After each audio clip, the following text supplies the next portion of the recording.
Kita akan memantau nilai tukar rupiah terhadap dolar Amerika Serikat. Mari kita lihat bersama. Nilai tukar rupiah terhadap dolar Amerika Serikat pada Senin 23 Mei 2022 di pasar spot pada pukul 9.15 waktu Indonesia Barat melemah 0,09% di level 14.655 per dolar Amerika Serikat. Rupiah diperkirakan bergerak mendatar pada Senin hari ini karena tekanan beruntun yang terjadi pada rupiah sejak akhir bulan lalu sebenarnya sudah mulai mereda setelah dicabutnya larangan ekspor CPO.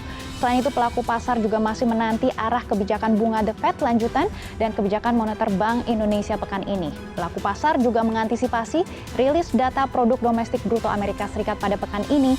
PDB diperkirakan turun 1,4% dari 6,9%. Lalu bagaimana dengan posisi IHSG pada perdagangan sesi 1 hari ini? Kami ajak Anda memantau bersama posisi pembukaan indeks harga saham gabungan pada pukul 19.15 waktu Indonesia Barat.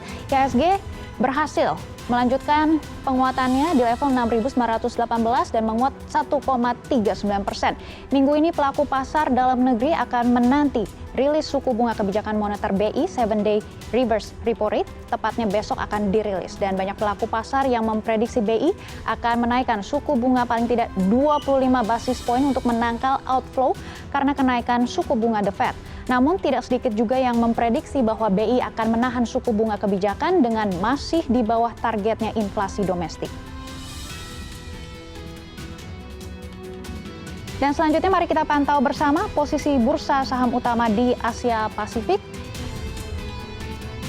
Nikkei 225 menguat 0,81%, Hang Seng melemah 0,63% dan Shanghai Composite menguat 0,01%, Kospi ini juga menguat 0,07%.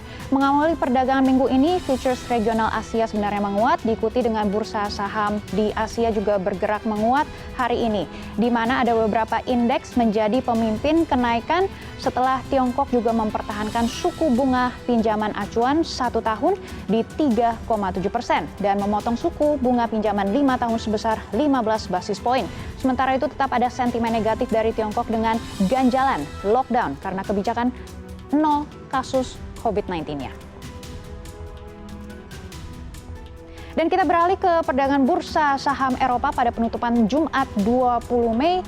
Bursa Eropa Eurostoxx 50 menguat 0,45%, FTSE 100 juga menguat 1,19%, DAX dan juga CAC juga menguat di kisaran 0,2 hingga 0,72%. Bursa saham Eropa di sesi awal perdagangan cenderung bergerak menguat pada hari ini di mana pasar saham berusaha keluar dari sesi yang volatil dan saham emiten sumber daya alam melesat 2,2% dan menjadi pemimpin kenaikan. Mayoritas saham emiten berada di zona positif, namun saham emiten peralatan rumah tangga jatuh 1,1%.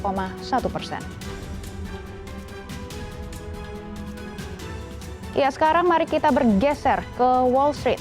Mari kita lihat bersama, Dow Jones menguat 0,03%, S&P menguat 0,01%, Nasdaq lagi-lagi Nasdaq Composite melemah 0,3% dan juga New York Stock Exchange Composite menguat 0,3%. S&P 500 sebenarnya ini sudah menghindari konfirmasi masuk ke bear market di akhir perdagangan minggu lalu. Resiko pelemahan di dua negara ekonomi terbesar di dunia, termasuk Amerika Serikat, dengan tingginya inflasi, memicu dimulainya pengetatan kebijakan moneter, dan juga diperparah dengan konflik perang Rusia-Ukraina yang menyulut naik harga-harga komoditas, tetap menjadi sentimen utama di pasar global.